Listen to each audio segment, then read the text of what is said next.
취업이라는 게 요즘 우리 사회에서 굉장히 큰 화두입니다. 태초에는 직업은 어땠을까? 그때는 일자리 고민은 어떻게 했을까? 직업이 다양해지기 시작했던 때가 바로 언제냐? 바로 농사를 지으면서 시작돼요. 직업은 이렇게 새로이 생겨나기만 하는 것이 아니라 직업은 또 시대적인 상황에 따라서 없어지기도 합니다.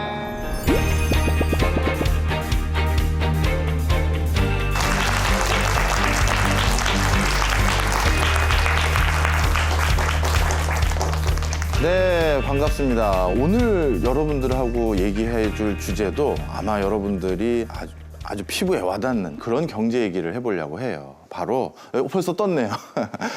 경제로 보는 일자리, 바로 이겁니다. 주변에 명절 때나 이럴 때 대학생 사촌 언니 오빠들, 뭐 누나들, 뭐 이런 분들 많이 보셨을 거예요. 요즘 그 사람들의 제일 큰 고민은 뭐다? 취업입니다. 맞습니다. 이 취업이라는 게 요즘 우리 사회에서 굉장히 큰 화두입니다. 자, 그럼 일자리, 직업. 야, 과연 그러면 우리 태초에는 직업은 어땠을까? 그때는 일자리 고민은 어떻게 했을까? 궁금하지 않으세요? 네. 지금 뭐 이상한 아저씨들이 어디 멀리 돌아다니는 모습이 하나 나오는데 이건 무슨 장면이냐? 바로 태초에 인류는 어떠한 직업도 없었다. 다른 말로 하면 직업은 딱 하나였다라고 생각하시면 돼요. 오늘 먹을 거를 직접 채집하거나 사냥해야 되고, 그 다음에 내일 먹을 거 정도까지도 빨리 얻어놓지 않으면 배가 고프거나 심지어 굶어 죽을 수도 있어요. 따라서 모든 사람들이 먹는 것을 얻기 위해서 똑같은 채집과 사냥 활동을 하는 바로 그러한 직업만을 갖고 있었습니다. 그런데 직업이 다양해지기 시작했던 때가 바로 언제냐? 바로 농사를 지으면서 시작돼요. 농사를 지으면서 이제 먹을 것에 대한 고민, 먹을 것을 얻기 위해서 많은 시간을 안 투여해도 됐고, 그래서 상대적으로 남는 시간을 좀 다른 일을 할 수 있는데 사용하게 되고, 또 이렇게 풍족한 먹을 것을 얻고 나니까 이제 다른 것들에 대해서 좀 신경을 쓰기 시작하면서 직업이라는 것들이 태동하게 됐다라는 것이죠. 그런데 이 농경사에서는요, 굉장히 중요한 게 가족이에요. 가족의 수가 많으면 우리가 농사 지을 때 훨씬 더 편하게 지을 수가 있어요. 그렇겠죠. 농사는 대부분 옛날에는 사람의 손으로 지었지 않습니까? 근데 우리 집은 가족이 많아. 우리 집은 가족이 적어. 어떻게 보면 그게 내가 농사를 더 많이 잘 지을 수 있는지 여지를 결정해주는 굉장히 중요한 요소이기도 했었을 거예요. 그런데 오늘 주제가 일자리지 않습니까? 이 가족이 형성되고 가족의 숫자가 많아졌다. 요 사실부터 우리 직업의 태동에 굉장히 중요한 요소를 하나 알게 되는데 바로 분업입니다. 지금 이 뒤에 화면을 보시면 전혀 다른 일을 하는 사람들이 보여요. 그죠? 맨 왼쪽에 있는 사람은 딱 뭐 하는 것 같아 보이세요? 농사 짓는 사람입니다. 그 옆에 있는 사람은 가축을 기르는 사람이고, 그 옆에 있는 사람은요, 농기구 같은 걸 만드는 것 같아 보이죠? 그렇습니다. 가족이 이렇게 구성되면서 가족 중에는 난 농사에 더 관심이 많아, 전 농사를 더 잘 지어, 이런 사람은 농사를 더 열심히 하는 거예요.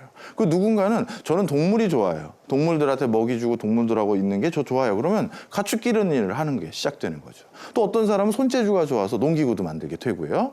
바로 이렇게 분업이 일어나기 시작하면서 이런 초창기 분업들이 바로 어떻게 보면 직업의 탄생에 어떻게 보면 시발점이 됐다. 아주 처음이 됐다라고 생각하면 여러분 쉽게 이해하실 수 있을 거예요. 근데 점점 사회가 발달되고 농경사회, 즉 나중에는 이제 농업혁명이라고까지 얘기할 정도가 됐거든요. 그런 게 되고 나서 어떻게 됐느냐? 더욱더 특정한 전문화된 일을 하는 사람들이 생겨나기 시작합니다.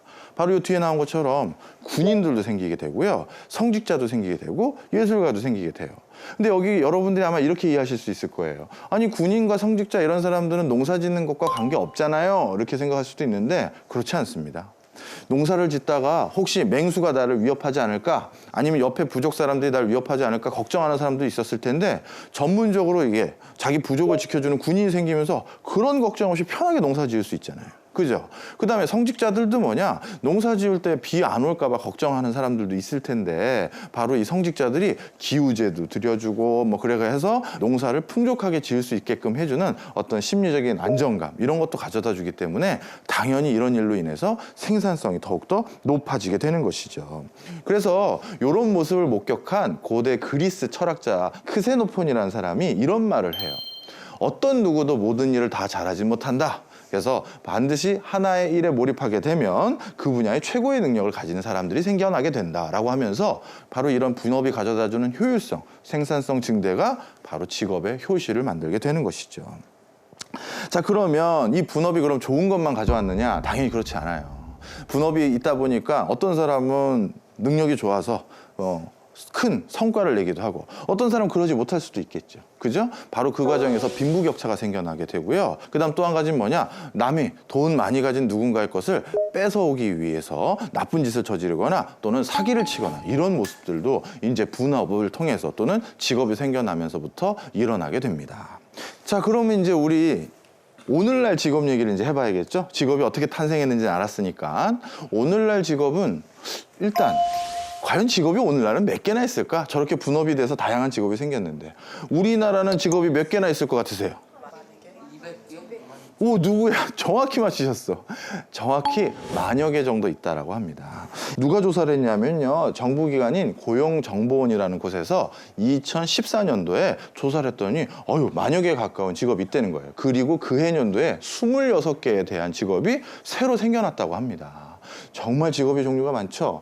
자, 그런데 직업은 이렇게 새로 생겨나기만 하는 것이 아니라 직업은 또 시대적인 상황에 따라서 없어지기도 합니다. 20년 안에 사라질 가능성이 높은 직업 하면서 이제 조사를 쭉 해왔습니다. 사실 여기 쭉 보면 지금 어떻게 보면 많은 사람들이 선망하는 직업도 좀 보이죠. 그죠? 그런데 이게 20년 안에는 없어질 가능성이 높다고 세계적인 학자들이 진단을 하고 있어요. 그럼 이 중에 하나만 먼저 살펴볼까요? 1등이 어디입니까? 뭐라고 나왔어요? 텔레마케터. 여러분도 텔레마케터 뭐 하는 사람들인지 대충 아시죠? 네, 맞습니다. 전화를 통해서 물건의 판매를 권유하고 물건을 판매해주는 사람, 홍보해주는 사람들을 텔레마케터라고 해요. 그럼 이제 이게 누가 대체할 것 같으세요? 맞아요. 소프트웨어 또는 로봇이 대체한다는 거예요. 자, 그러면 또 슬라이드가 있는데요. 보시면 1960년대 우리나라에서 굉장히 유망한 직업은 뭐였다? 택시 운전사였어요. 그 이유가 있습니다. 그때는 운전면허를 가진 사람이 그렇게 생각보다 많지 않았어요. 운전을 해본 경험을 가진 사람도 많지 않고. 그러니까 택시 운전을 하면 일자리도 쉽게 얻고 그만큼 사람들이 필요한 일이니까 좋아졌겠죠. 근데 지금은 아마 택시 운전을 부모님들이 그렇게 유망한 직업이라고 생각하지는 않으실 것 같아요. 그죠? 그럼 지금 유망한 직업은 뭘로 나와 있나요? 옛날에 있지도 않았던 커플 매니저, 사회복지사 이런 게 또 유망해졌죠. 바로 이처럼 시대가 변함에 따라서 그때그때 새로운 직업이 태동하고 사라지고 있다는 걸 몸소 체험하게 됩니다. 자, 그러면 이제 여러분 얘기를 좀 해보겠습니다. 여러분, 이제 어떤 일을 해야 될까요? 여러분들은 이 많은 직업들 중에서 도대체 어떤 직업을 골라야 될까요? 어떤 기준으로? 자, 직업을 고를 때 우리가 뭘 중요시 생각해야겠어요? 아이고, 돈이면 안 됩니다. 좋은 말씀 해주셨어요.